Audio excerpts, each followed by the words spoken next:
everybody. This is Matt Orozco from Macabre Daily. I'm here with my good friend Lowell. Lowell, say hello. Everyone, Lowell Greenglat, also of Macabre Daily. Yeah, Lowell and I live not too far down. Well, I guess Lowell's in transit at the moment, but normally we're not that far away in general zip codes from one another. But we kind of figured, hey, we like to talk about horror movies. Why not we just record ourselves doing it? And maybe someone else will enjoy hearing what we have to say as well.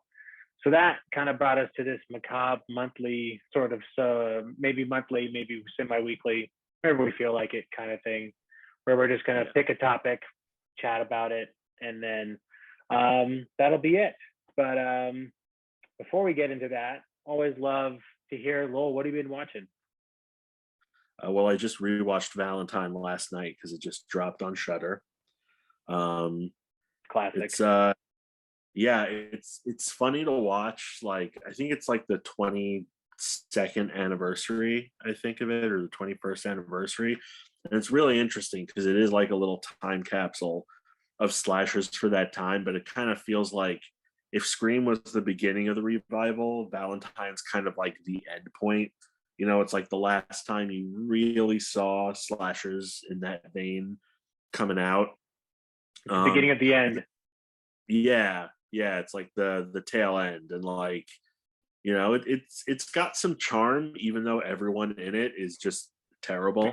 Like, I know people say that like it's a very feminist horror movie, and like, yeah, it is, and spoiler alert, all the men in it are god awful, but like the girls, the main cast also kind of sucks too. Like, it's just, it's not like, it's not like a modern sleepaway camp where everyone's just terrible, but it's just kind of like, these you want to root for somebody, but you're like, none of these people are likable.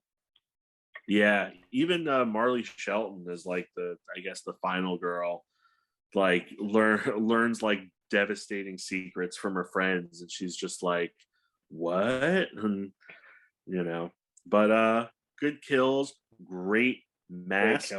Like, like I don't know if it needed a sequel, but like I really like the design. It's kind of like a proto Happy Death Day, like, like that was the baby mask, this one's a cherub. I just love the way it looks, and like, Jamie Blanks is a great horror director. I wish we saw more from him, but yeah, maybe I'll rewatch. I love Valentine. It's a guilty pleasure to the. I don't even know if I'd call it a guilty pleasure. It's just a pleasure because I find it to be like basically a soap opera slasher. Like, it's the peak of like, I Know What You Did Last Summer's drama with like the gore that you found in Scream. So I just love that.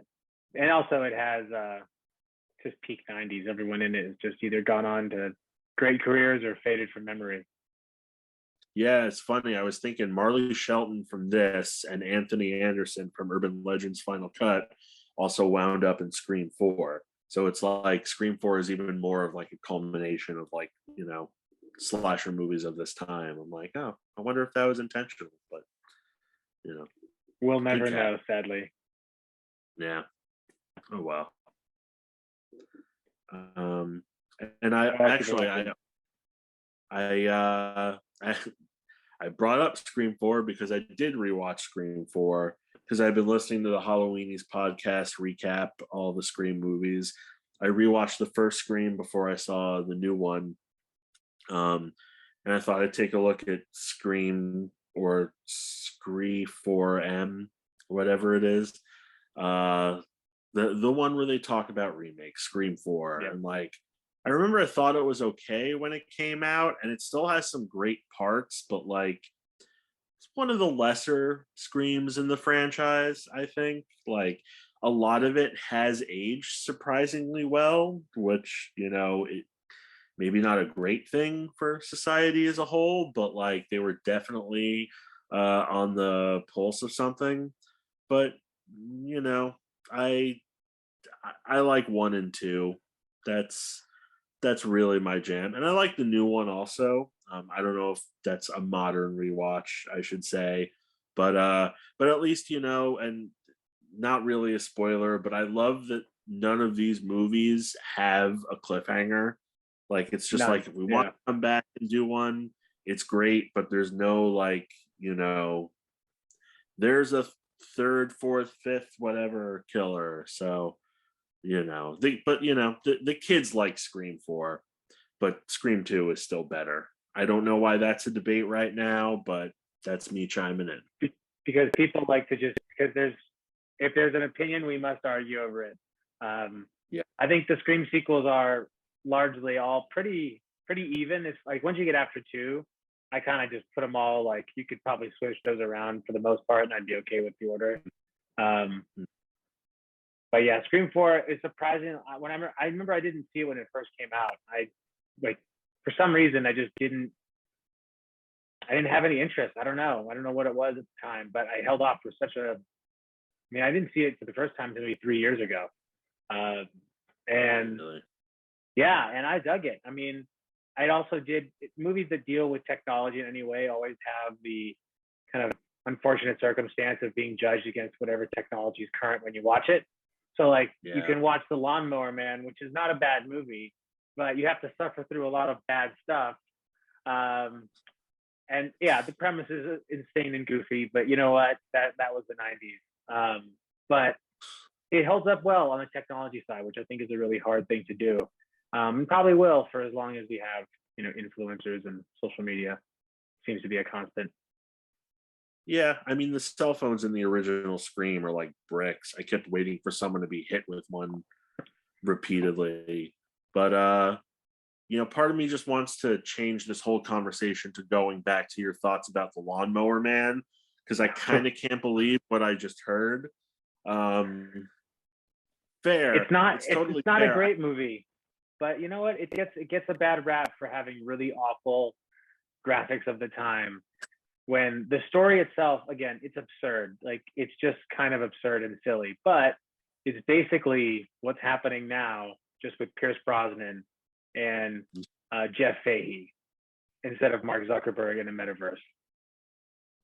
Oh, that's fair. And speaking of that, I've seen people online say that there are no bad Scream movies, and I like some more than the others. I don't know if I disagree with that, but I would love to hear like a fleshed out argument of that, because I think there is a case to be made. But yeah, 1 and 2 all the way, baby. Agreed. Heavy agreed. Yeah. Let's see. So I watched what was this? This I meant to catch this last year. It's called The Last Matinee. It's a Spanish like horror flick. It's kind of I don't know if you've seen the movie Popcorn from the 90s. It's pretty much the same premise for the most part, albeit mixed with a little bit of high tension, minus the really awful ending, like movie ruining ending. But is there reggae though? Is there no? Is there Jamaican vistas that pop up? No, there should be though, because every movie like Popcorn deserves its own like reggae song that goes with it that doesn't even line. Don't you love that when movies have a song in them that represent something pretty significant about them that doesn't like thematically or tonally line up at all? Yeah. That kind of feels like that song to me. It's like really happy, really. It's like something you would hear maybe an opener for a Raffi concert might play something like that, and like wow, I could kind of get into this, and so could children. But doesn't really want to define what I think is one of the greatest 90s slashers. And just a damn good cover box. But yeah, Last Minute is pretty good. I'd recommend seeking it out. It's on Shudder, I think, too. I think they just put it on Shudder, which is why I watched it. Okay. I like me some foreign slashers. Yeah, it's better than most slashers. I'll give it that. I did always have a goal of wanting to watch The Thing during a snowstorm. So naturally, during the snowstorm we had last week, watched The Thing, and the movie doesn't get old. It just doesn't. Nothing about it ever feels stale. Like I still get really tense pretty much 20 minutes into the end. Yeah, you could put it on today for anyone. Still holds up. It doesn't because you already believe, even though you know how old the movie is. And I watched the 4K disc they just put out, which looks great. So God bless the people who are making 4K discs of old movies, because they're doing great work. But you could even excuse like the technology, because you could just say, oh, they're in Antarctica. Like, of course they're gonna have like antiquated stuff that doesn't really do the job, because it's fucking Antarctica. Yeah. Could also argue they probably have better technology, but I don't know. It just works for me. So endlessly rewatchable. And then I did catch. I've been making my way slowly through the entire Subspecies franchise, which is not very long, thankfully, but also probably the most underrated of Full Moon's franchises ever. Like, they're all pretty solid if you enjoy some sleazy, pervy vampire movies that are filmed in Romania, that were clearly filmed like one after the other. But as far as conjoining plot lines go, this series pretty much goes like one. It's almost like a Netflix series between how long the actual movies are and how much actually happens. Right, like a little more than an hour. Yeah, their peak watchability for horror, it's like 90 minutes or less. It's almost a guarantee you get from Full Moon, is like, we are going to show you some nudity, some gore, and probably something you've seen before, but just a little different in 90 minutes, or your money back. Maybe not. I only saw the first three, but I remember, I guess they came out at like what would be considered peak Full Moon interest for me, where I'm like, oh, they just keep putting out Puppet Masters. Oh, what's this thing? And, I'm devouring the video zones, because, of course, like those little segments at the end of the VHSs were just endlessly fascinating. And when the second one came out, I was like, oh, I need to see the third one right now. And I would like scour every Blockbuster that was around me, every video store, to try and find it. And then I saw it and I was like, yes, I've seen the trilogy. And then they're on what, like 5 or 6 right now or something? So I am that person who will be like, you know what? I own 3 of them. There's 5, so I'm going to go find the other 2. And if you put it in a special collector's box, I'll probably buy that too. So I'm a pretty easy mark for like 90% of the stuff that's out there. But there's a 4th one, and apparently there's like a semi prequel called The Vampire Journals, which I haven't watched. I haven't watched the 4th or the other one yet. So again, if 3 out of 5 are great, that's a pretty good ratio. There are, even though I love the Halloween series, more than 3 of those being great, that's stretching territory. Good, entertaining, sure, but great. And also watched a movie that you had on your top list of last year, which was Last Night in Soho. What'd you think? Yeah, I really wanted to like it a lot more than I did. I really was trying. Like sometimes you watch something, you're like, God, I should like this a lot more. Oh yeah, no, I know that exact feeling. Yeah, I almost felt bad about it, because I'm like, I know that I was trying to find things that I'm like, oh, that was. And at the end of it, I kept thinking, it's not that I don't like it as much as I just kind of was very meh on the whole experience. I thought it was doing a lot, which sometimes you do too much, it doesn't always work out. Like the supernatural stuff didn't really do much for me. If it would have had not gone that direction, I actually kind of would have thought, hey, this is a pretty spot on, 70s giallo. He's doing up here. Because that's the thing about, like giallo, which he clearly was influenced by, is like, you don't really need to explain too much. Like, no one's going to question why someone's having visions if they just show you a really creepy looking place. People are just like, oh yes, this is giallo. So clearly, if you sleep in this weird room, you might see visions of a killer. And that's like expected. But I guess maybe for the non-giallo crowd, when you're making a big budget film, you have to almost explain some of the things that you take for granted. But it was, really nice looking. Like, it was really well made. I just didn't think. I thought I was gonna like it so much more than I did. That's fair. I'm sure I can come up with a 20 plus list of movies like that where I'm like, this isn't clicking for me the way that I want it to. I know what I'm watching is like, I know some thought went into this, but this is so close to being like one of my favorites of the year, or even of like all time, but it's just okay. You know? Yeah, there's almost like I think there's everyone has their own category or genre of movies. It's like I feel guilty for not liking this, and that's exactly what that's some of those movies fall into it. Like when everyone tells you something's great, and I imagine a lot of folks, younger folks, might feel that about maybe older horror films. Like, oh, like if someone were to tell me who's like 18 years old that they think Halloween's not that entertaining or that's not that good, I'd be like, well, I disagree, but like, I could also understand why you might say that because in the past 18 years, nothing has moved as slow or methodically or as but in as short a period of time as something like Halloween. Taste change, I guess, but Yeah. Though that is pure heresy, but yes, you're right. Taste change. yeah, I mean, I listen. I don't have to agree, and I'll be like, that's a dumb opinion. But then again, we all have all of our hills that I'll die on. That might be one of mine. Yeah. And if we die on that hill, they may walk over our bodies, but that's fine. Let them find their own hills. Yeah, that's cool Yep. because I'll just make sure to eventually disintegrate and end up in drinking water. So that way they'll have to take me in every step of the way. Um, That's the spirit. yeah, nothing says death like a little bit of spite. Um, Yeah. but speak on the topic of movies that people think like you should almost love, you feel bad for not loving.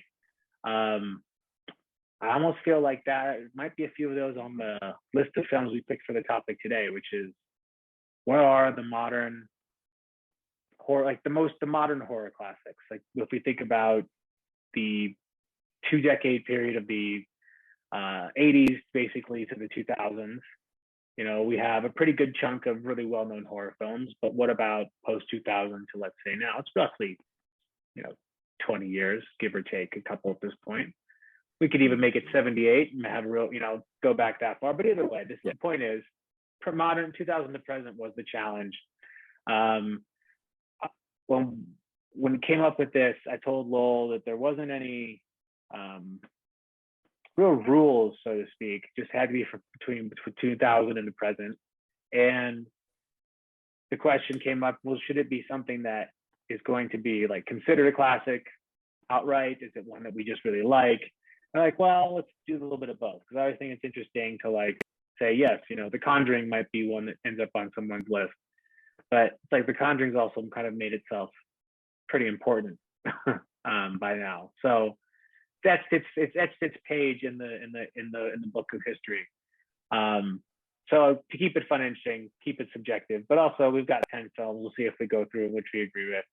If we have some of the same ones on here, because I don't know about you, but as I was going through preparing for this, there's a lot of movies. Just kind of makes you realize how many movies have come out and how many you've actually seen, how many you haven't.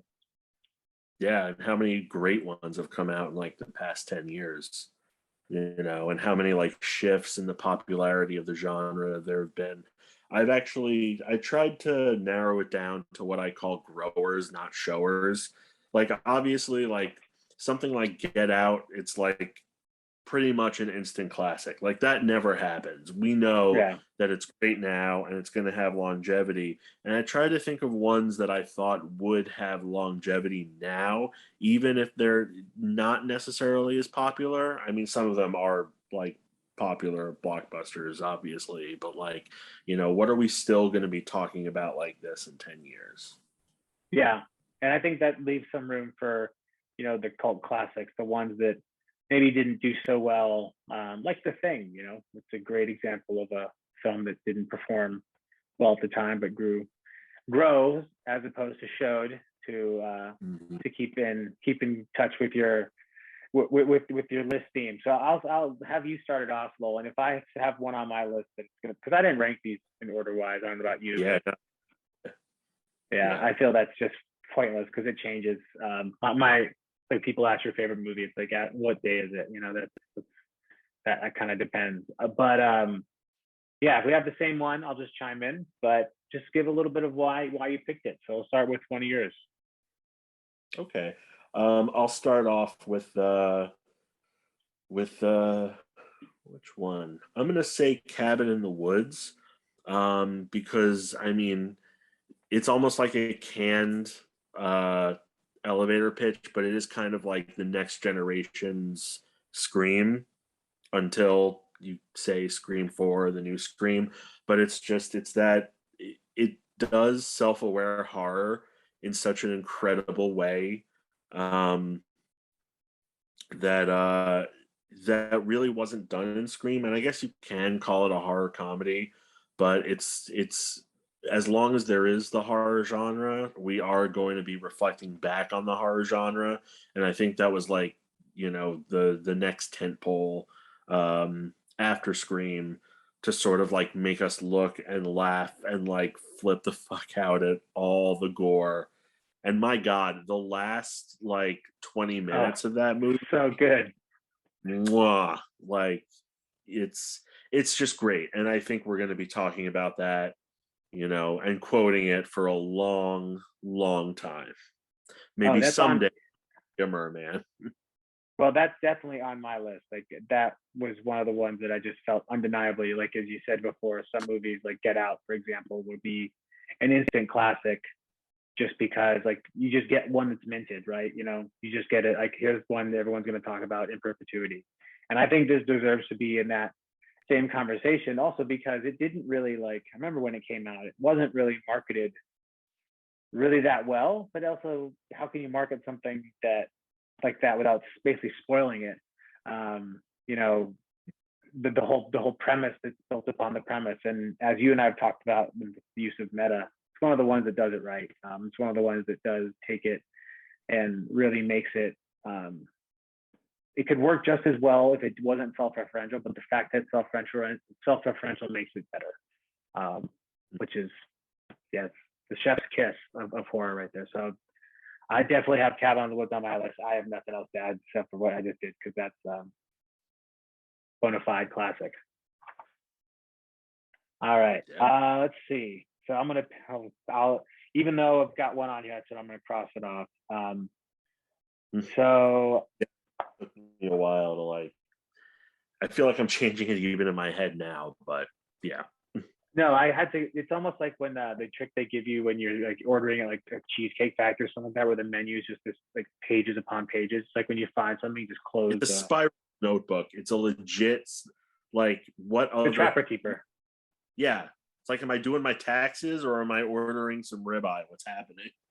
And honestly, if you did have someone coming out with like a money counting, visor and an old school like cranking cash machine of some sort, I wouldn't be surprised with a book like that. But so this was actually one I rewatched just a couple weeks ago, and it's Jennifer's Body from 2009, and I actually didn't remember much of this movie when I first saw it because it came out at a time when I feel like there was just a lot going on about this movie that wasn't really about the movie. It was about like Megan Fox and things that were happening to her, or Dakota Cody, Diablo Cody. Diablo Cody. There was some controversy that I'm too old to remember at this point. I think it was just like she's following up her Oscar win with this, then all of us horror fans were like, yes, someone with fucking credibility is gonna make an awesome horror movie, and and she did. Yeah. Like she made it. Yeah. And it's like kind of like comedies can also in themselves be frozen in time because of the humor and how that changes. And much of the laughs still work, even though there is quite a bit that's dated about it. There's just so much of it that works. And it goes directions that I think most movies wouldn't. It kind of deals with an interesting set of protagonists and situations. It's almost like kept thinking when I was watching it this time around that it really felt like what My Best Friend's Exorcism might look like if it was adapted to the screen. Yeah. Like similarly. It is being adapted. Oh. Do you know that? Yeah. They're shooting. Yeah. I think it's in post. But yeah, no, it's definitely similar. Some similar beats for sure. Yeah. So that's one I wasn't thinking was going to be on my list, but honestly, it surprised the hell out of me on a rewatch. So I'm like, damn, it's got a lot going for it. Yeah. I think it's Megan Fox's best role. Um, and like, I got nothing against Megan Fox, but like, she like, this is like her kind of like at the height of her power. Like, I know exactly what to do with this role. I'm gonna do it, and it didn't feel like exploitative. It was just like just the right level of camp.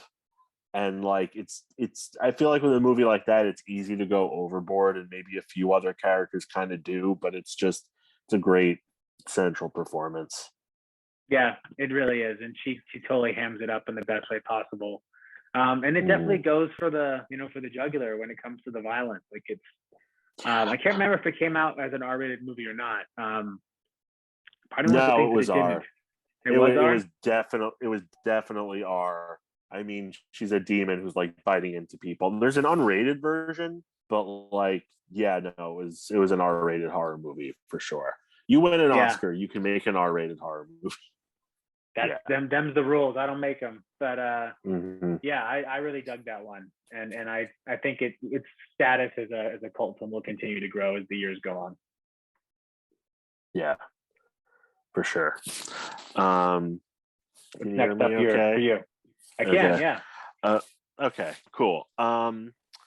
A little bit of a curveball because I could easily say the first one in this the duology, I guess, because I don't think there's going to be a third one. But The Strangers Pray at Night.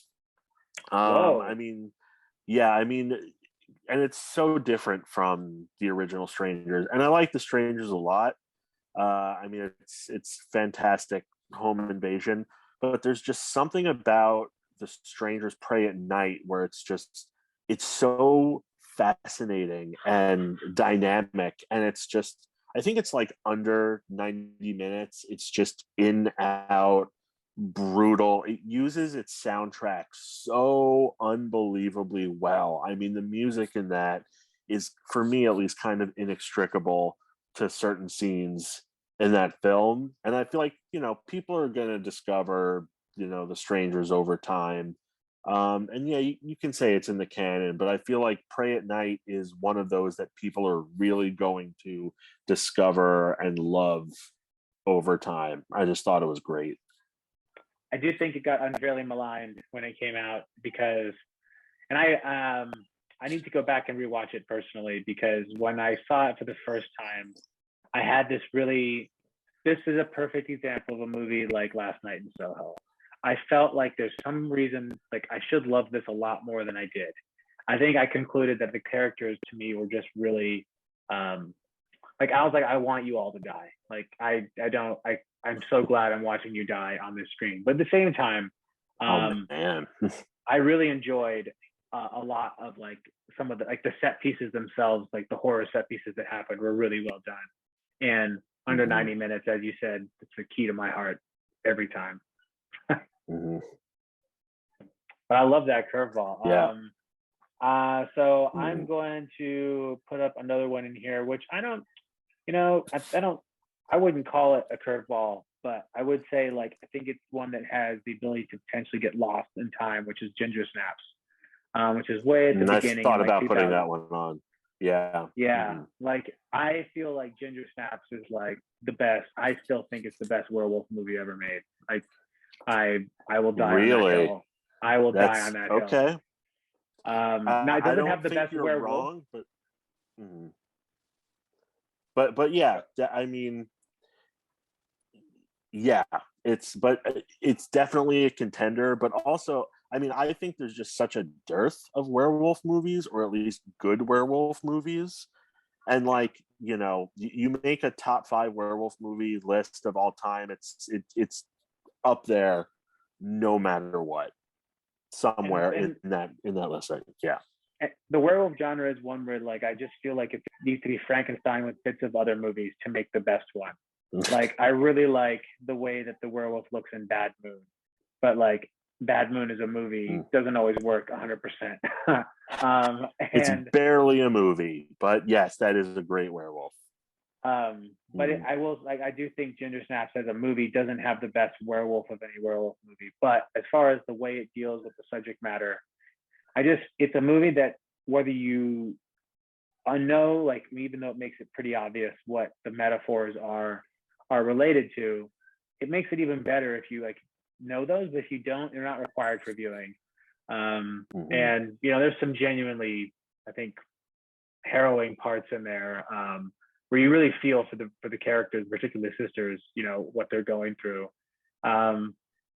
Even though they're like, taking pictures of themselves, like they do like murder modeling or something like that, which is strange, but nonetheless, I think Ginger Snaps is one that just will again be werewolf canon as far as that's concerned, with The Howling and American Werewolf in London. Yeah, and it's also a great dark comedy. I mean, the fact that she's bitten by a werewolf when she gets her period, and it's like throughout the movie, she has that perfect excuse of like, oh yeah, she just has her period for the first time, and her sister's like, no, she is turning into a demon, and they're like, yeah, puberty. yeah, we know, yeah, that's a classic. Yeah, big fan. Yeah. For my next one, I'm gonna go with The Mist. And I mean, yeah, it's I've seen it once. I don't need to watch it again. But it is undeniably great, and I feel like that movie in particular is going to have a legacy. Not just for the ending. The creature design is fantastic, and because it's Frank Darabont, it's sort of like proto Walking Dead. Like you can absolutely see where he makes a movie like this, and with those sensibilities, you think, yeah, this could kind of turn into The Walking Dead seems to be in his wheelhouse. And I mean, God, that ending. I don't want to ruin it for anyone, but like it's just a freaking touchdown. Yeah. And and it's sort of, it's got an incredible cast, which is because Frank Darabont made like Shawshank Redemption and but it even harks back to his work co-writing the Blob remake with Chuck Russell, which is one of the most underrated horror movies of the 80s. And it's just it's going to be one of those Stephen King movies that people talk about for a long, long time. And it had a good moment in the, like, when it came out. I remember it got a lot of praise, but it definitely is one of those that need to be reminded of frequently that it exists. Because there are parts in that, like, forget the woman's name, but there's a particular character there. Her like brings on levels of hate that many Game of Thrones fans will. Yeah, like if you had a very visceral hate for King, for Joffrey in Game of Thrones, like that's a similar kind of sentiment that I had for that woman. And absolutely. I think whenever you can make people like get real riled up about a character, you've succeeded. But The Mist is a good reminder that I need to go back and rewatch it because it's been a while. Yeah, just gird yourself because, my God. Well, I know there's a black and white version. I'm not sure if I'll watch that one. I'm not sure how I am on like movies that have been turned into black and white for a version. I like the gimmick idea, but I think I really need to focus on. I'll watch the color one. But anyway, so I'm gonna go into Europe for this next one with Martyrs from 2008. I think that there are a few horror movies that get like, I don't think it's very common that a movie that is almost offensively violent and gory ever becomes part of the like upper echelons of horror, unless it's like known for infamy, right? Like a lot of the Italian horror films are just famous for being really gory. But there's a few that I think are deservedly get this opportunity to like bring this level of brutality, but also with doing it in a really classy way. I guess if you can say that about a movie like Martyrs, but I think it makes you feel something. And as far as transgressive cinema goes, I'm usually not the biggest fan of things that are trying to provoke almost too much. But for some reason, Martyrs just sticks with you, whether you want it to or not. And it really is, by the end of it, you kind of find yourself wondering a lot of the questions I think that anyone in this, like, you're almost so empathetic with the characters at that point. You're like, wow, what I'm seeing happening like almost validates what's been going through, or does it? It makes you think. It's a movie that begs discussion, and I think ultimately, a lot of the horror that we're getting for the past 20 years, particularly, does have a much more layers to it when it comes to discussion. So I definitely, that's definitely on my list for sure. Even though I've only watched it like twice. Yeah, no, but it's so memorable. I mean, it's transgressive with a capital T, and maybe some people would disagree with me, but I don't think it's exploitative at all. I mean, with so many of these, the torture porn movies, you imagine like Eli Roth behind the scenes, like, yeah, more blood. Let's get a cannibal in there. Like, let's really freak him out. But I think the director's name is Pascal Laugier. I hope I'm pronouncing that right. But I'm watching Martyrs for the first time, and I'm like, this person is completely insane and has a very specific vision. Like, the train's not going off the rails. It is very much on the rails, and it is going right into hell. Like, you are going on this very specific, intentional journey into something that not many movies, I think, really, really go to. And it's like, you need that insane, traumatizing violence to get there. And like, respect, Yeah.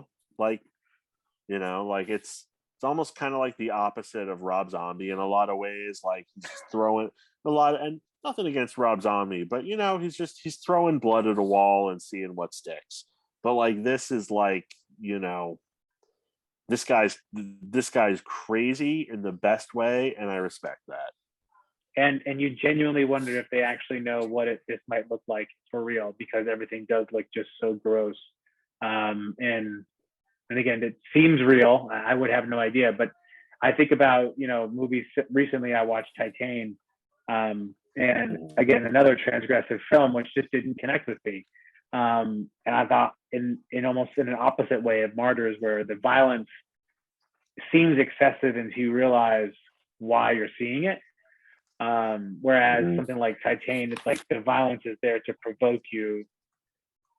At least it felt like we're doing this to just provoke something, like to kind of like, poke you with the stick as opposed to get you to get up on your own. Yeah. No, Martyrs beats you over the head with the stick very intentionally. Yeah. But it also then is like, hey, and here's why we're using this stick. You're like, oh, okay, I kind of get that. It doesn't justify anything, but yeah, it's made by a sick individual for sure. Yeah. Yeah. But what do you got up in the next? best way? I mean, I think for this next one, you can go with either one of his recent horror movies, but I'm going to go with Hereditary. Yeah, I mean, I think it's better than Midsommar, and I did like Midsommar a lot, and I know it's getting the meme treatment, but like, the effect that Hereditary had on me walking out of the theater, I mean, I always say I approach horror movies almost like I'm a baseball scout. Like, I feel like I've seen everything at this point, and it takes a lot for me to like, I'm just sort of judging, oh, it's a good jump scare. Oh, okay, I see what they did there. But Hereditary just like had me in the palm of its hand the whole time.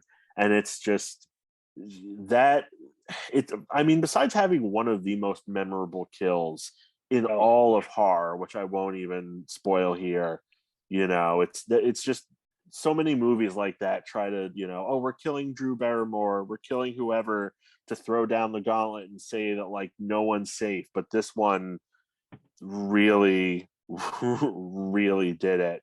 And just so much insane imagery that like, it's just great. That particular I say that a lot, but it's just great. Yeah. No, yeah, because it deserves all that praise. This is also on my list as well.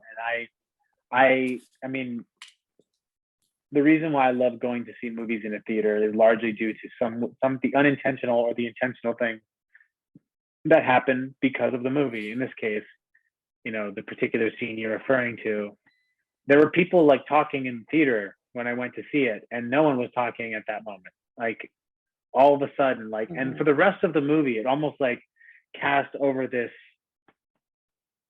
cloud of like, hey, we can't, like, we have to pay attention to this moving forward because we just were totally caught off guard by that. And by the way, it does things like linger. And and I have this on here for my list because there are things that there are very few movies, like I could imagine The Shining is in a similar camp, whereas you feel like the people that made this movie, they're not right after it. And there's a particular scene at the dining room where you and I think, talked about before that isn't even a horror moment necessarily, but it's horrific because of the acting and the performances and just people saying the things that they think, but not, they usually don't have the wherewithal to say out loud, this rawness that I think he captured, which makes, in some way, sometimes I think we can almost over metaphor horror to the point where it loses the horror and it becomes more of a dramatic experience. I think Hereditary plays both sides really well by giving you this really personal, intense family drama that also is juxtaposed with this just manifestation of like cult worship and it caused me to and I left that, like, it's one of those movies you just like, I don't know what I just saw, but I just need I need a warm blanket and some hot cocoa, and you're like, I need to be somewhere safe so I can process this. And it's I actually did not, this was always going to end up on here over Midsummer for me, because Midsummer to me just felt like it's too much to ask the casual viewer to take in 2.5 hours of a horror movie. But that movie should not be over 2 hours. But it did have one of the best like views of, or like one of the best interpretations of like being on drugs on screen I've ever seen, when they're all doing shrooms. Oh, so, absolutely. I mean, throughout the whole thing, I mean, every time there's like a psychedelic effect, even beyond the trip in the beginning. Yeah, absolutely. Yeah, and you could tell he's got a style and aesthetic. So I definitely had Hereditary on my list as well. I think my next one is from 2012, which with the trailer still to this day I think scares the shit out of me, which is Sinister. And this, I think, is like, of all the Blumhouse supernatural movies, this is the one that really goes there when it comes to the violence and it comes to the darkness of what's really going on. And I remember seeing this trailer in broad daylight too, and just thinking to myself, holy fuck, if this is how scary this is, like with lights on in a full office, like what's this going to be like in a dark theater? And over time, the movie's gotten better and better for me. I remember I was almost somewhat disappointed when I first saw it in the theaters, because I think, like most supernatural movies, they don't always stick the landing, but it does get a landing, and it does get a pretty good one, like a pretty outrageous one.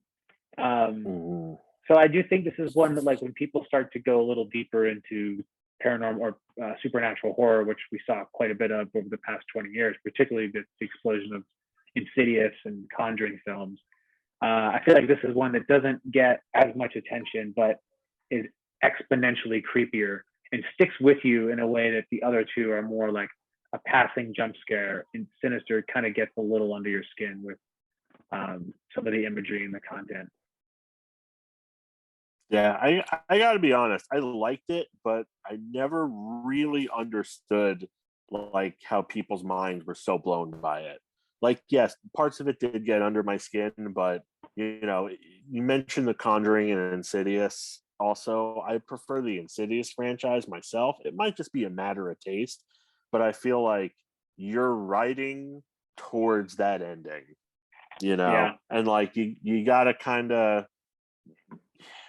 that's fine, but like until the ending happens, it's just kind of like, what's like, yeah, there's some creepy stuff, and Ethan Hawke's a good actor, but like, it's like it's like a slow burn, but like you're saving it all for like the last 10 minutes.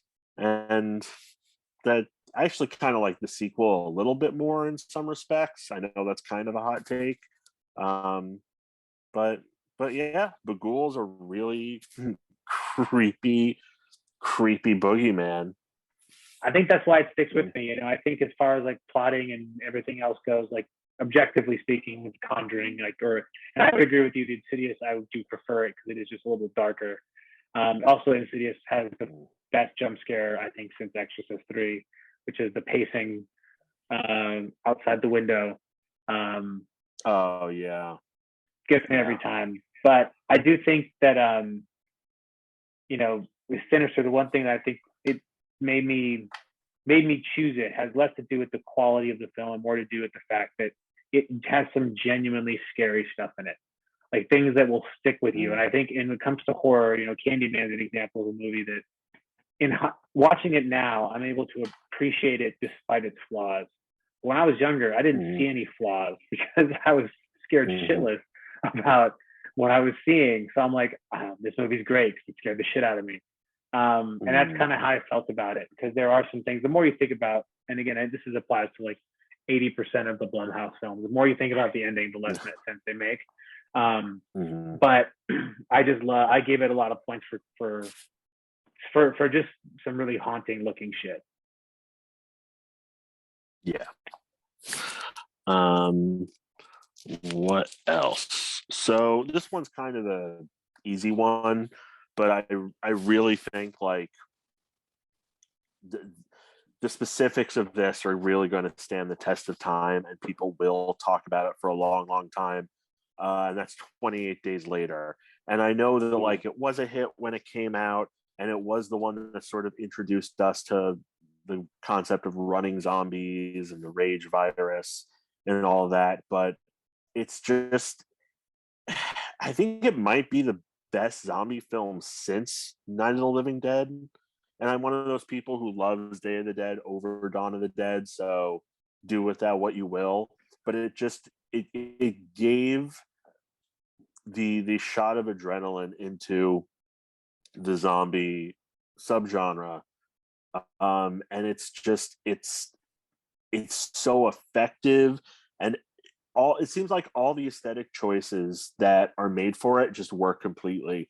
Like the handheld camera, the quick cutting, like the how it speeds up a little bit when you go with the zombie's point of view, commenting on the military, and it's just, it moves so fast even when they're in like a stagnant location.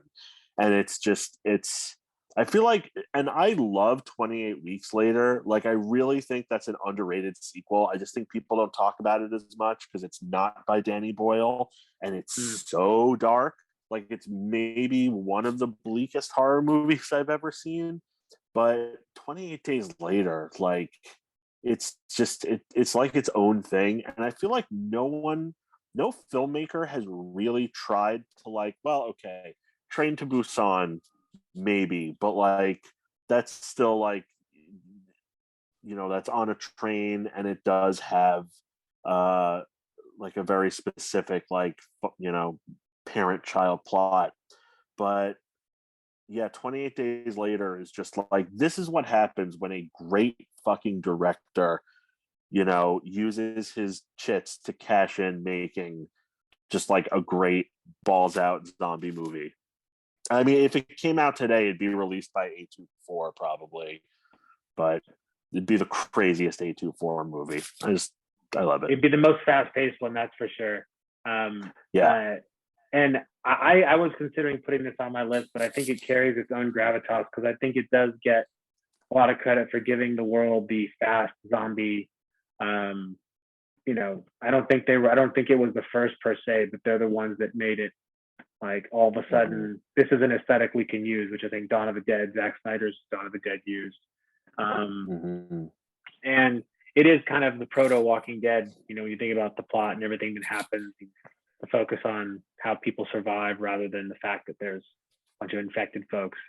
I need to go back and rewatch this one and the sequel as well. I remember seeing them both in the theater. The sequel I hardly remember, so it's almost like a first time watch at this point.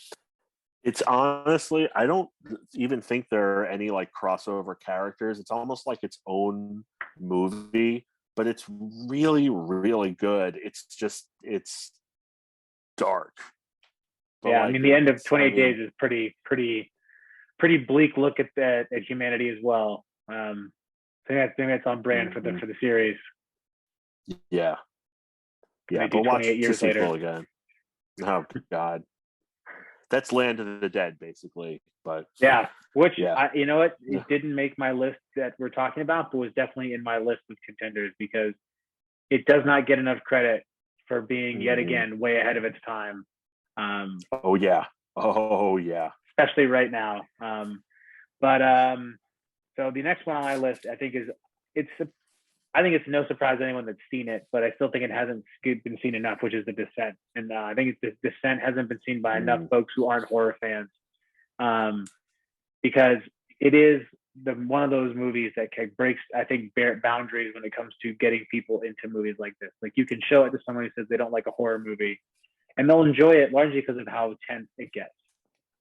And it does do a bit of a bait and switch as far as what kind of movie it's trying to be. But even at the end, it doesn't forget what it told you it was about at the beginning, which is basically friendship.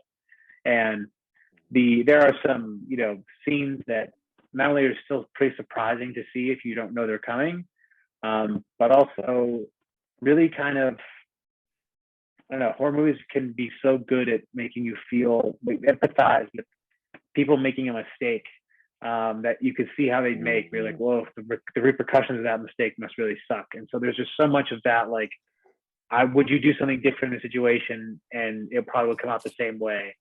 Um, but I think it's just, and it still is some of the best. Like the parts where they're down there in the dark are some of the most tense moments you can get from my, as far as movies I wish I could see in a group packed theater full of people. Maybe not right now, but pre-pandemic, just a theater of people, would be The Mhm. Descent with people who've never seen it before, just so I could see how they react to parts of it, which I think just works so well. Yeah, it almost made mine, but I mean, it easily could. It's just fantastic. I want to see that Neil Marshall again. You Yeah, know, me too. I almost like put Dog Soldiers on my list of considerations, but The Descent is a better movie. Like in every respect, I love Dog yeah, Soldiers, but The Descent is a way better movie. yeah. I think he knows. And no disrespect to Dog Soldiers, but like the Descent is just something else. Um, so I'm gonna go with a recent one, but it reminds me of Scott Pilgrim in that when it came out it wasn't a big hit, but everyone who saw it just absolutely loved it, and I love it, and honestly it has no business being as good as it is, and that's Dr. Sleep. I mean, I think people who weren't too familiar with it kind of thought, you're making a sequel to The Shining, what the hell are you doing? It's The Shining, but like it's not quite that. And it is that. And it's just like, I still can't believe how it got made and how they let it be 2.5 hours. And I don't want 2.5 hour horror movies. Like, Midsummer was fine. It shouldn't have been that long. But if you're giving me a 2.5 hour horror movie, you better be fucking Mike Flanagan or a Yeah, Stanley Kubrick, like, but it's just, it's amazing, and the way it tells its own story but it still reconciles what came before and honors it. It's like, that's what Mike Flanagan does. He walks the tightrope, and then he walks back over the tightrope, and then he cartwheels over the tightrope, and it's like, where do you get off being this fucking talented and making stuff this good? Like, I even said that about Midnight Mass. I'm just holding my breath, like, is he gonna stick the landing? Is he gonna stick the landing? And he did. And I think it's absolutely criminal Dr. Sleep wasn't the blockbuster that the It movies were, but I'm glad it's yeah. out there, and I feel like people are going to discover it over time and consider it more than The Shining Part 2. I think I think you're I think it deserves more credit than the It movies do for sure, but it doesn't have that same, it doesn't have a Pennywise necessarily. And Mm. Rose the Hat is a pretty good antagonist once you get to know what's going on. I only have seen this once, so I need to go back and watch it again, but I do own it. And according to Mike Flanagan, you're supposed to watch a longer version because he says that he doesn't like to edit his movies, which totally makes sense to me, considering he now prefers long format television. But Yeah. yeah, I think even though this didn't make my list, I definitely think this is one that you're right on, which is people will grow to love this more and more um, as they begin to discover it. It's almost like one of those ones like when you're on a path of like, oh, I'm really getting into King horror, like 10 years from now, and you're going to go through the ones like The Mist, or you're going to hit, what's that? Something red one, Rose Red. Like you're going to hit some pretty quality King stuff. You just, it's not the stuff that he may be what most known for at this point. And again, Dr. Sleep it's still new, so still got some. Yeah, and then you watch Dr. Sleep, and then you're like, how come no one really talks about this one? I'm like, well, people are talking about it, just not, maybe not the public at large, but it's yet another grower. Yes, very much a grower. So on my next one, this is the 2009's House of the Devil, which is Ty West's best film.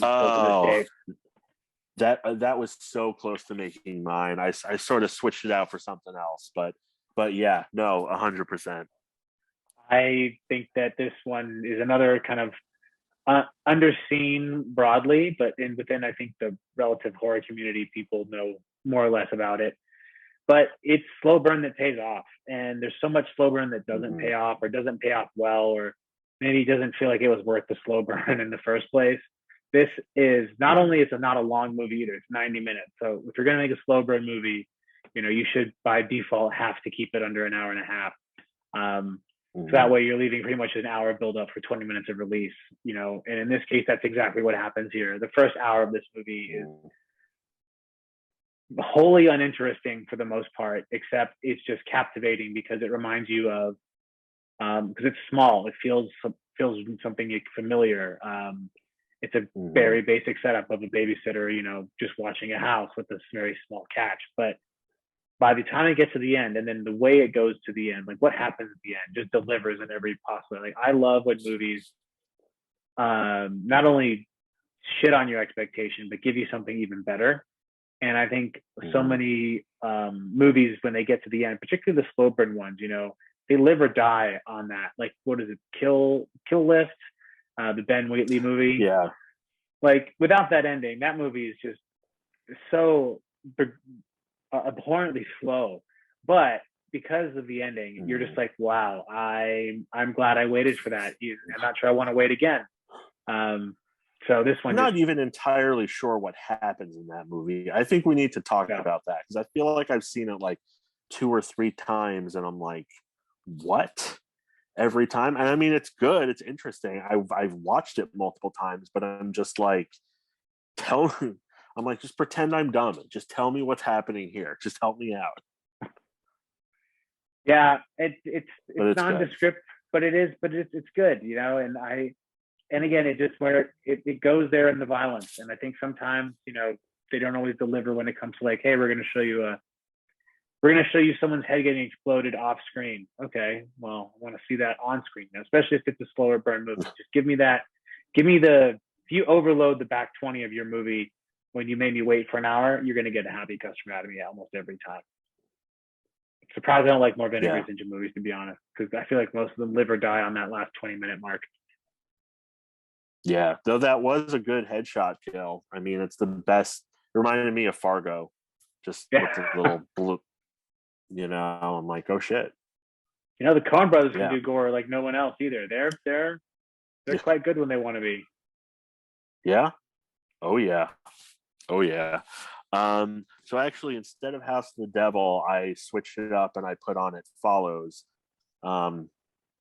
which I just love. I mean, I heard so much hype about it before it came out, and to me, I thought it lived up to the hype. And it's just an example, kind of like House of the Devil, of what you can do when you have nothing, but you're very talented. And I mean, it's not nothing. There are some special effects in it, but it's mostly just kids walking around and a lot of empty spaces, and it's just terrifying. And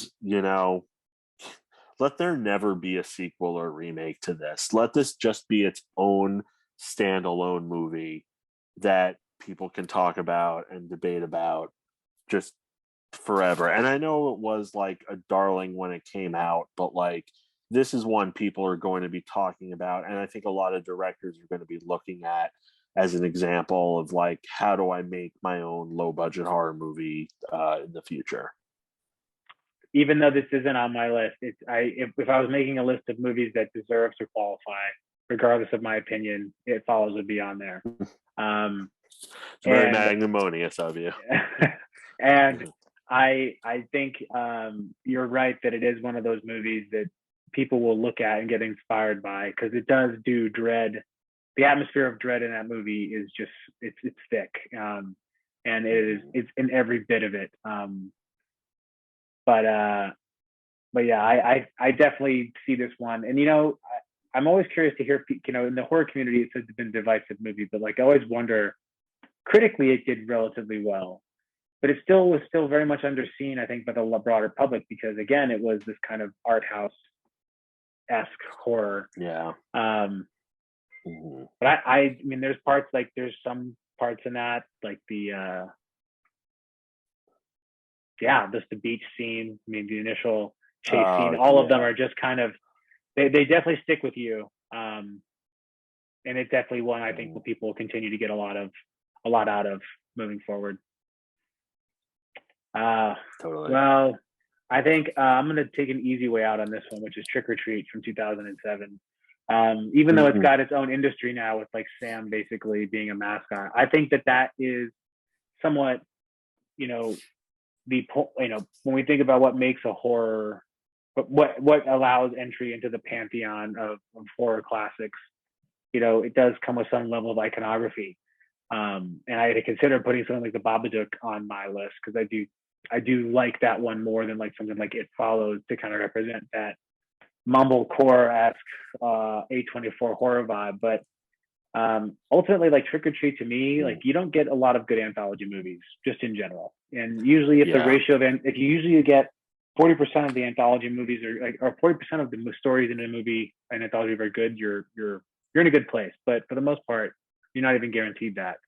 And the fact that we got not only a great anthology, but one that has so much great iconography that's still making places like Funko and NECA cash hand over fist still.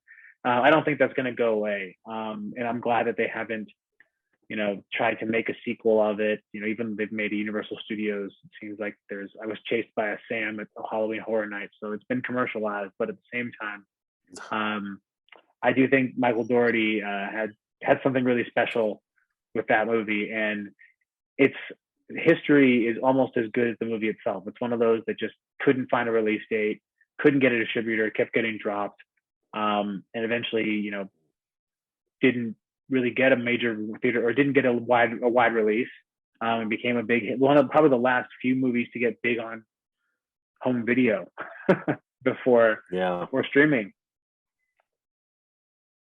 Yeah, definitely. I mean, it was just a word of mouth sensation that everyone just kept talking about. I mean, with anthologies, there's always like some weak links or a weak link in all of them. Like, I love Creepshow too, but The Hitchhiker, to me, it's not. And I know that people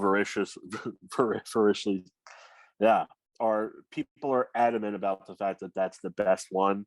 Okay, but it's just, I can kind of do without it. But that's every anthology.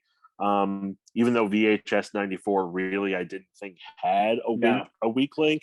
Maybe some were better than others, but that was just quality. But they all shot their shot. Yeah, but like there's always varying quality in anthologies, but yeah, Trick or Treat's another one where they're all great, and they all add a different kind of horror to it, and it's just, which is interesting when you're maintaining the tone throughout different kinds of horror stories. It's just, it's great. It does, and it pleases everybody. It's one of those movies I think you can show to anybody, whether they're a horror fan or not. They'll probably enjoy it, because it's got enough just familiarity overall to get you in. But at the same time, it also does go there with some of the gore and the horror. It does have some really fun and intense moments. It does have some really weird and wacky shit that happens. Like the entire rock quarry story is a masterclass in like how you make something really kind of chilling. Like taking a pretty, even the mythos that goes around why they're down there and what happened down there. Like it's just creepy. It's just well done. But at the same time, there's this tongue-in-cheekness to it. Like you kind of like you're going through a fun house the whole time. Like it's not real, so nothing's really going to scare you, but you're still kind of bought into the world that they've created in front of you in this. And I'd love to celebrate Halloween in a place like that, because I don't know where everyone celebrates Halloween, but my neighborhood never looked like a Halloween town or had a parade for it, let alone. Yeah, I want to go to there, as they say on 30 Rock. I want to live there. Yeah. For my next one, we mentioned Get Out before, but honestly, my last words might be Jordan Peele's Us is amazing, because it came out, it made a ton of money, but people aren't quite talking about it as much as Get Out now. But I think over time, people are going to realize that, hot take alert, I guess, it's better than Get Out. And they are different kinds of horror. But to me, it was just like, dude went right from Terminator to Terminator 2. Just skipped over aliens, skipped over the abyss, and made like one of the jewels in his directing crown. I know he's just made 2 movies, but I think this is one that's going to stand the test of time. I mean, and there's so much to unpack, and it's just big swing after big swing after big swing. It's almost like the Angels of America of horror movies. Like it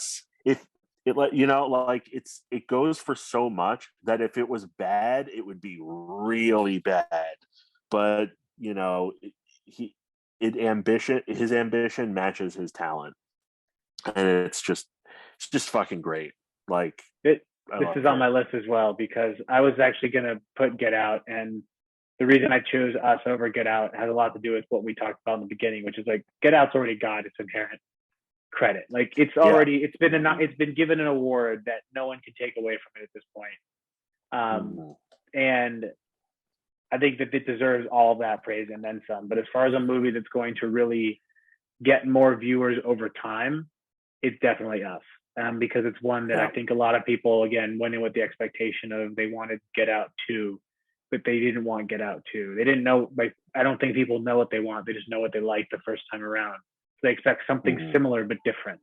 And I think he gave us something different, and it's not similar in any way, but it does do a lot really well on its own that, again, shows the breadth of ability, I think, more than just being this kind of horror director. He can really change and play with themes and play with different tropes, and even within the genre play around a little bit. So I would love to see Jordan Peele like kind of do this for every subgenre, like a slasher, like love to see him do a slasher movie, like love to see him do like a vampire movie, just because the way that his spin that he puts on it, it keeps things interesting. And it doesn't just feel like he's doing something of the same, even though he could be, not too many doppelganger movies out there. But that said, Us does what it does really, really well.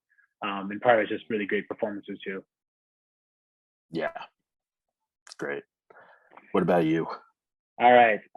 So I think the next one on my list is going to be Mandy from 2018. Oh, interesting. I did not like this movie the first time I saw it. I don't know. I think it was a matter of expectations. I was like, this is not what I was expecting at all. But when I went back like a month later and watched it, because I thought maybe I'm missing something, I was totally missing something. One, I was not watching it as loud as it could possibly go, because the soundtrack and the sound design of the movie itself it's like Suspiria. If you're not watching it at the right volume, you're missing half of the fun. But it also it's so fucking weird, and it revels in its own weirdness without having to explain it, without having to justify it.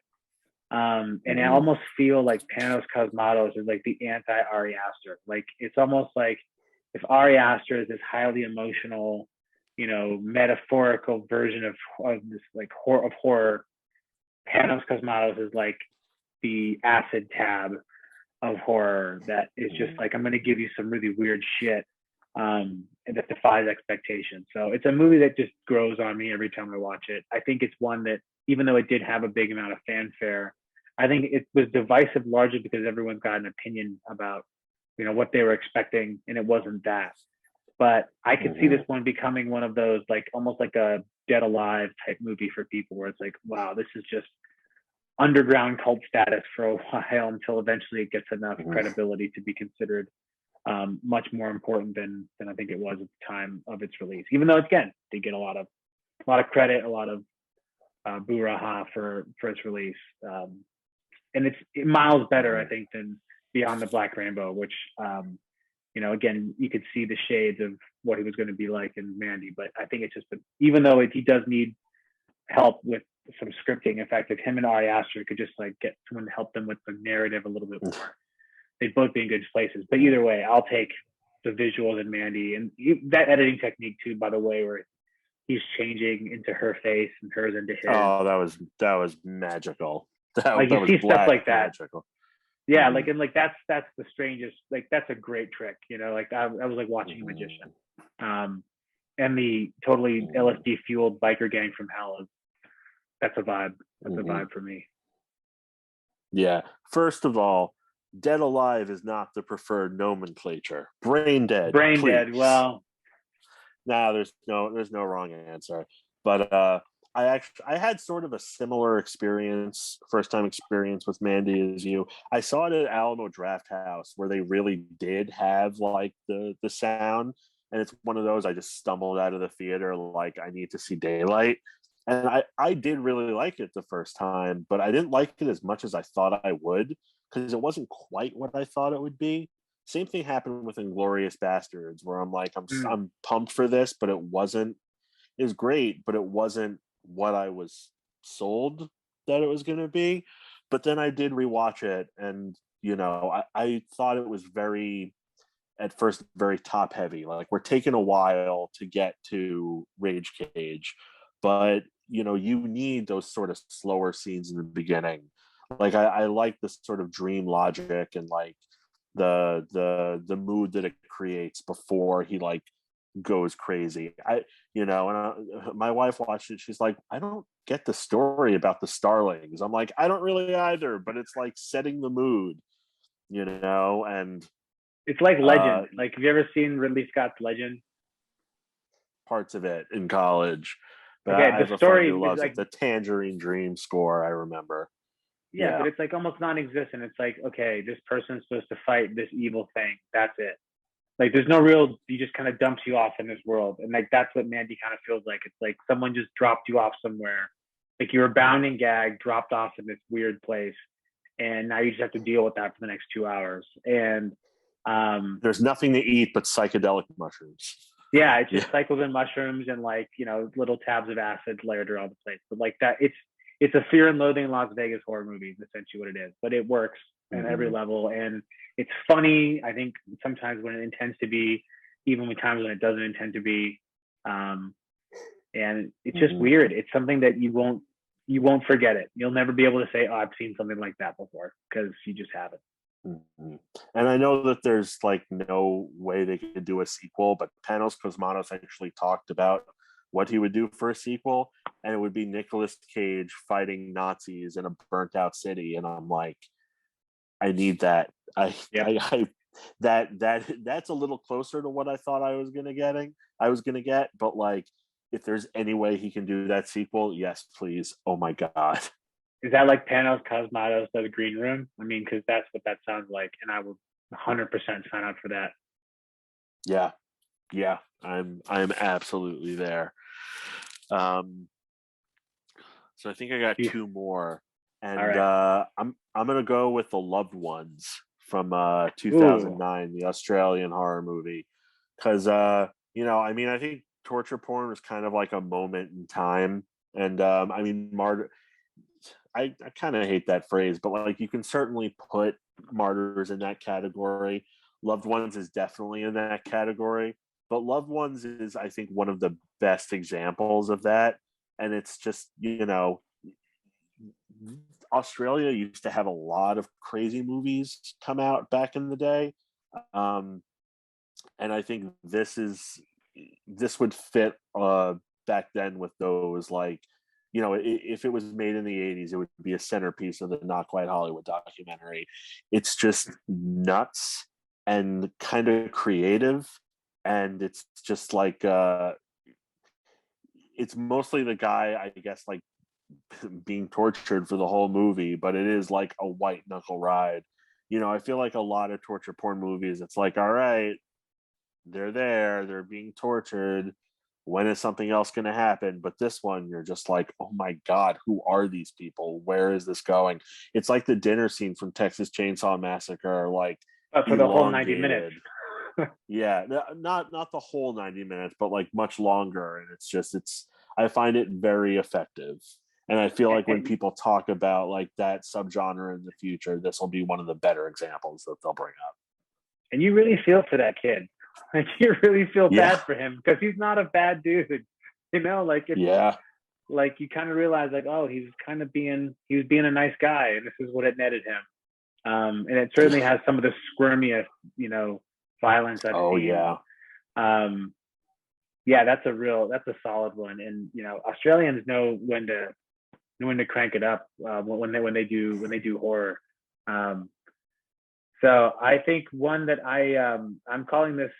I've got one more after this one, which is The Wailing from South Korea from 2016. I had a few South Korean movies, and I'm like, I really wish these could be on. Like Host is a really great one.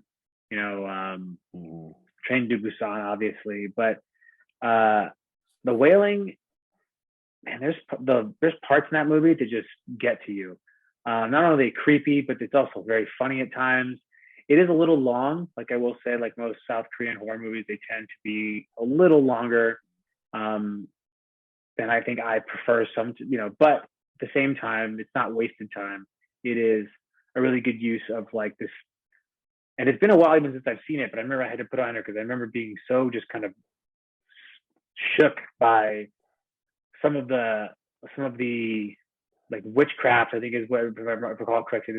There's like a ritual going on and there's a bunch of murders happening because of it. It just was a really fucking great procedural that also happened to have a lot of occult horror elements into it. And it goes there with the violence and the gore, and it's gratuitous and it's great, like any good South Korean horror movie. So The Wailing is definitely one I think will get, and more people see it, I think the more people enjoy it. But it's a long I still one. haven't seen it, but it's been on the list forever. But I've heard nothing but great things about it. I will get to it. Yeah. It's just blocked out a lot of time. I think it's almost 2.5 hours. So that's a commitment to me. Yeah. My last one is The Black Coat's Daughter, which, my God, I feel like Oz Perkins has a career in horror ahead of him. Like he came out recently with Gretel and Hansel, and that was sort of, one of the big releases everyone was talking about. But like, as he gains notoriety and like makes more films, I think people are going to discover his older stuff. And I mean, it just came out a few years ago, but it is so just amazing. Like it's not even quite a slow burn, but it's one of those that just, it brings you in and it makes you look at it, makes you wonder what the hell is happening. But like there is a payoff, and when you get to it, when you get to that final moment, it's just like, oh my God, I've never seen anything like this.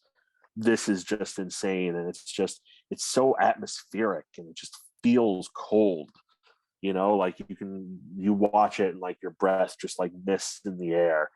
But it's, don't pay attention to the title. Title doesn't mean anything, but it is just like, oh my God, best thing Emma Roberts has ever done, by the way. And just so effective, so great. And I know not many people are talking about it now, but it's so good. It's just going to be one of those hidden gems that people discover down the line. Cream rises to the top. Those IFC horror midnight movies, like there's quite a good, I think that's an IFC one. But there's quite a few gems in that roster, or one similar to that kind of vein where, and I need to rewatch this one because I only saw it once. It was on a plane. It was an awful time viewing it, so I feel like I needed to see it at home on a bigger screen. I think it's on Netflix. It's gonna go the rotation because you're reminding me of a few movies like that one particularly that like I need to go back and watch 28 weeks later to need to check that one out. So I think my last one is going to be 2015's The Devil's Candy, which I don't know. Oh. I don't know how I don't hear a lot of people talk about this, but people who've seen it have loved it, I think, as much as I do. What's the follow-up to The Loved Ones? It's the same director. Is it really? Yeah, that was his next movie. Wow. Well, he's got the fortune of being on this list twice because I mean, this movie just slaps, like in every regard. It's not a perfect movie, but it's close to perfect for me because I could do with a little more violence, a little bit more brutality. But the parts that go brutal, they get pretty brutal. And there's a foreboding menace, like the antagonist, so to speak, in this is downright chilling as far as when you see him on screen and like just the persona that he's bringing. And then there's the heavy metal soundtrack, which just absolutely rips through everything. Like it's the performance by what's his name? I only remember him as Ethan Embry. Mark with he's always Mark with a C. Damn the man, save the empire. Yeah, exactly. But Ethan Embry just like totally different person in this movie. And again, it's nice seeing some of those actors who you used to see almost in everything in the 90s kind of still be working and doing stuff out there. Devon Sawa, another one I think who's seeing a lot more now. But Ethan Embry's performance in this is great. There's the last 20 minutes are intense as could possibly be. And there's this genuine sense of just, you feel, again, a good horror movie has characters that you really care for in some way, shape, or form, whether you hate them or you love them. But you really don't want anything bad to happen to this guy. He's just trying to make his art. And his family is just, they all seem like good people just be in a fucked up situation. And that's really horror. Yeah. Decent people in an absolutely indecent circumstance. So I wish more people would see this too. And it's quick to the point. I'm looking at now 79 minutes. Like I'm sure 4 minutes in there for credits. So this is just a smooth ride, and one I keep going back to because it's just a lot of fun. It just goes in. It's like junk food horror. Yeah, it's really solid. I really liked it when it came out. I have to rewatch it. Actually, it's been a while. But yeah, it's great. It's good. And there's so many others. Like I had a bunch of runners up. Like Creep was another one I was going to put on here. But there's so many that I think ultimately time will be kind to. And I think it's really hard for us to really I don't think they knew that Halloween was going to be a hit when it came out, right? For all intents and purposes, they probably thought the opposite. So it's interesting to see, particularly in the age of information, where people's expectations are set even before the movies come out. Not pointing fingers at you, Texas Chainsaw, Netflix. I'm not going to say anything. It's not even out yet. Watch it be amazing. That's all. Yeah, I really hope it is. That's all I want. Is for it to be really amazing, and I want to be delighted and inspired by it because we haven't had a good Texas Chainsaw Massacre movie since Leatherface. So, the remake was okay. Texas Chainsaw Massacre 3, the one that was semicolon. Yeah, the one that wasn't compromised by precisely. Yeah. Well, this has been fun. I know we'll surely do this again on a different topic, but for now, this is Matt from Macabre Daily, and this is Lowell Greenglat, also from Macabre Daily. And we will check you later. Take care, stay safe, watch horror movies. Peace.